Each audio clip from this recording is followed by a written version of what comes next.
Hello everyone.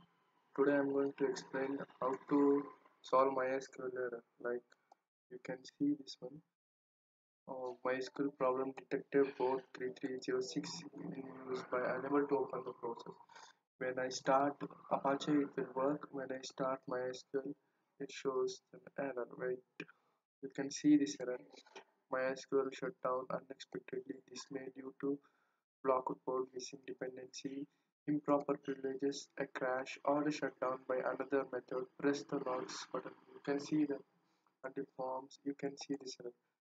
First, what you need to do is stop the server, Apache server, and close this XAMPP completely.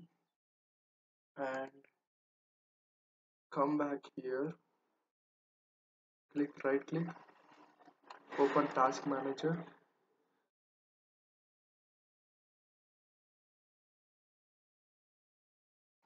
You can see the Task Manager got open, and the running tasks are more details. Click on more details.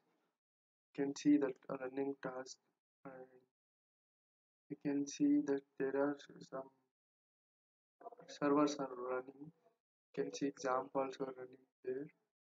And what you need to do is you need to go to MySQL old and task. You need to give this,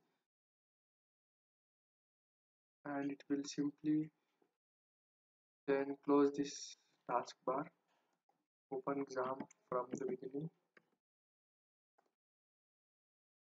then start server. It will be working fine. You can see this one. Now it's working fine. No issues with the XAMPP server running. Thanks for watching.